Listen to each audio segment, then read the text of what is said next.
Hello लोगोफोर, नोंथांमोननि गेजेराव आं आरो मोनसे गोदान आपडेट भिडिअ लानानै फैबावबाय।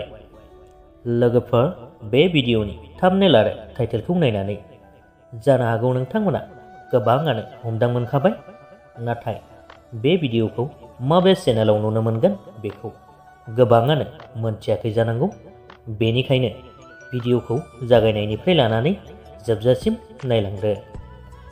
लोगोफोर, बेनो जादों मुंदांखा फावखुंग्रि बिथां मनालिसा हाज'वारि बिथांनि फाव खालामनाय फैनो गोनां मोनसे गोदान बड' मिउजिक भिडिअ।